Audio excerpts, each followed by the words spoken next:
Halo semuanya, PKH tahap ketiga sudah mulai dicairkan pada bulan Juli ini.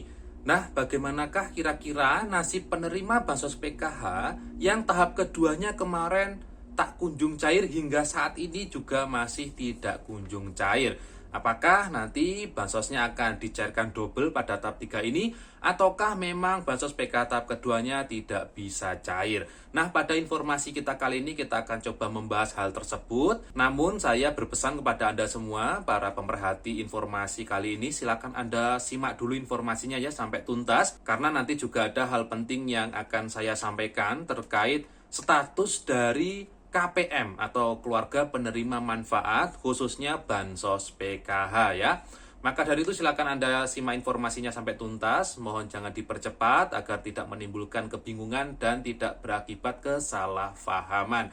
Baik keluarga Indonesia, Sobat Netizen, dimanapun Anda berada, silakan Anda simak informasi lengkapnya. Assalamualaikum warahmatullahi wabarakatuh. Salam sejahtera bagi kita semuanya. Senang sekali saya Haris bisa berjumpa lagi dengan Anda semua masih di channel YouTube Hariska Vlog Playlist Info Bansos. Sebelumnya saya mau memohon maaf dulu pada Anda semua karena mungkin beberapa hari ini bahkan mungkin ada 1 minggu kalau tidak salah ya, saya itu jarang mengupload informasi terkait bantuan sosial ya. Karena kemarin akhir Juni dan awal Juli ini banyak sekali tugas yang perlu diselesaikan ya. Baik dari tugas dari BPK, ada nanti bantuan set-top box ya dan lain sebagainya sehingga masih belum sempat untuk membuat video. Nah, pada hari ini juga ada informasi dari saya terkait pencairan PKH tahap 3 dan bagaimanakah nasib KPM PKH yang bansosnya kemarin di tahap 2 itu PKH-nya tidak bisa cair. Apakah nanti pada tahap 3 ini akan cair double ataukah nanti tahap 2 memang tidak bisa cair sama sekali? Nah, pada kesempatan kali ini saya akan coba menjawabnya sesuai dengan pemahaman saya ya. Jadi nanti silakan Anda simak informasinya sampai tuntas, jangan sampai nanti terlewat ya. Khawatirnya nanti kalau terlewat bisa menimbulkan kesalahpahaman. Jadi untuk PKH tahap kedua itu kan cairnya rentang pencairannya ya, itu 3 bulan, yakni pada bulan April, bulan Mei, dan bulan Juni. Bisa saja cair di April atau di Mei ataupun di bulan Juni. Jadi bagi Anda kemarin mungkin ada yang cairnya April, ada yang cairnya Mei, bahkan ada yang mungkin cairnya di bulan Juni.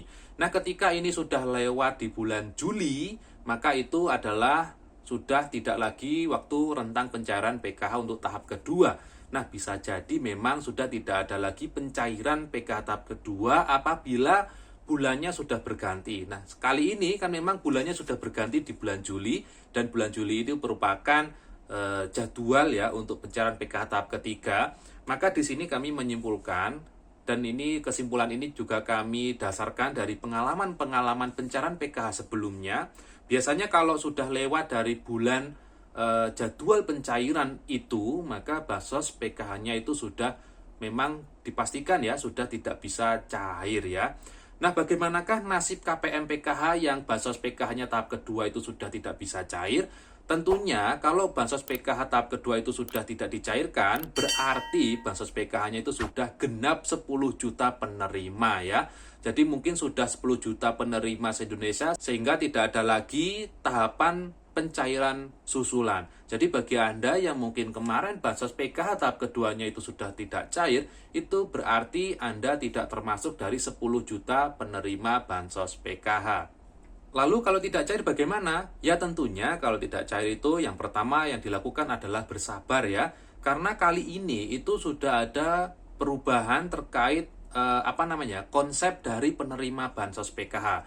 Jadi saat ini yang dinamakan penerima manfaat bansos atau KPM, keluarga penerima manfaat, yaitu yang mereka bansosnya itu cair. Jadi kalau mereka bansosnya itu cair, maka mereka disebut sebagai keluarga penerima manfaat pada saat itu atau pada pencairan tahap itu. Tapi kalau tahap itu bansos baik PKH atau BPNT ataupun PBI-nya itu tidak cair, maka pada tahap itu mereka tidak disebut sebagai keluarga penerima manfaat.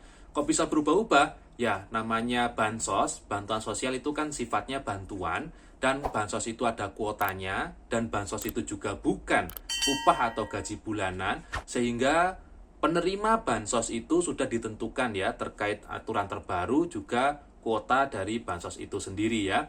Jadi bagi yang namanya tidak tercantum di dalam kuota pencairan bansos, meskipun toh dia punya kartu KKS ya, maka bansosnya itu sudah tidak bisa cair ya, karena sudah tidak masuk ke dalam kuota. Kalau bansosnya tidak cair, maka saat itu keluarga tersebut atau penerima manfaat tersebut dikatakan tidak sebagai penerima manfaat ya.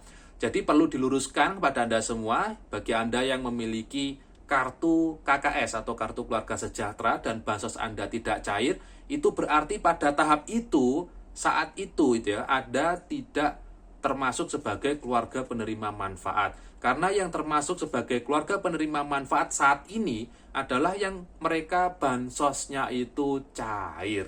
Nah, seperti itu ya. Jadi saya ulangi, yang disebut sebagai penerima manfaat bantuan sosial yaitu yang bansosnya itu cair pada saat pencairan tahap tersebut. Apabila pada tahap tersebut itu bansosnya baik PKH atau BPNT-nya itu tidak cair, maka pada tahap itu yang bersangkutan itu statusnya itu bukan sebagai penerima manfaat. Ya, meskipun yang bersangkutan memiliki buku tabungan bansos ataupun kartu bansos, nah itu kan kartu dan buku tabungan itu kan hanya media penyalur ya. Jadi kartu KKS, buku tabungan itu tidak membuktikan secara resmi apakah Anda itu saat ini adalah sebagai penerima bantuan sosial atau tidak. Karena Anda termasuk sebagai penerima bantuan atau tidak itu perlu dibuktikan juga pada sistem bansos, apakah Anda di sana masih aktif atau tidak.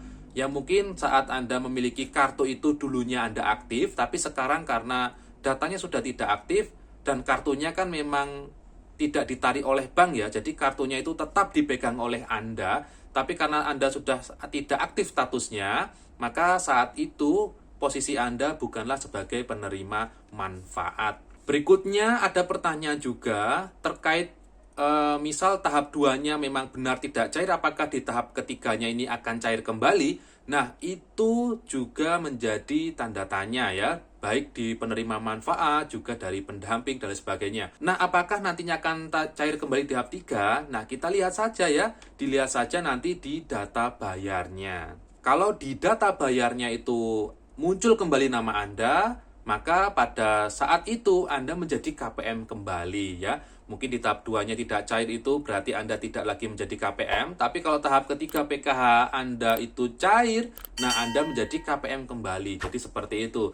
Jadi status KPM itu bisa saja nonaktif, bisa saja aktif. Jadi tergantung apakah nanti nama Anda masuk ke dalam daftar pencairan bansos PKH atau tidak. Kalau nama Anda masuk di dalam daftar pencairan, maka saat itu Anda adalah KPM atau keluarga penerima manfaat bantuan sosial. Jadi bisa saja ya tahap 2-nya tidak cair, tahap 3 cair itu bisa saja. Mungkin saja terjadi, tapi untuk membuktikan itu perlu dicek nanti pada data bayar tahap 3 yang nantinya akan terbit ya, untuk dicek apakah nama Anda di sana muncul kembali atau tidak. Nah, tadi itu ya informasi yang bisa saya berikan. Jadi kesimpulan pada video saya kali ini, bagi yang tahap keduanya itu kemarin tidak cair, berarti Anda saat itu bukanlah sebagai penerima manfaat bansos PKH. Untuk tahap 3-nya itu nanti apakah cair atau tidak, ya nanti kita lihat saja di data bayarnya yang nanti akan diterbitkan oleh Kementerian Sosial, apakah kira-kira nama Anda nanti akan masuk di sana atau tidak. Kalau masuk berarti Anda menjadi KPM kembali, tapi kalau sudah tidak masuk berarti saat ini atau tahap 3 ini Anda masih belum menjadi KPM PKH. Dan itu juga perlu dicek dalam sistem apakah Anda saat ini posisinya aktif atau tidak, karena tiap bulan kan juga ada update terkait status peserta bansos PKH ya. Bagi yang sudah tidak layak itu akan dicoret, jadi perlu dicek apakah Anda itu tidak cairnya karena tercoret itu ataukah ada hal yang lain. Terkait itu nanti akan dibahas ya pada video berikutnya, karena kalau pada video ini itu akan juga terlalu panjang. Jadi mungkin itu dulu yang bisa saya sampaikan pada kesempatan kali ini ya, terkait nasib KPM PKH tahap 2 yang belum cair. Semoga informasinya bermanfaat bagi Anda yang belum cair bansos PKH tahap 2-nya ya. Mudah-mudahan saya doakan, mudah-mudahan ada jalan rezeki lain bagi Anda semua. Baik, ketemu lagi dengan saya Aris di video saya berikutnya. Mohon maaf kalau ada kesalahan kata dan ucap, dan wassalamualaikum warahmatullahi wabarakatuh.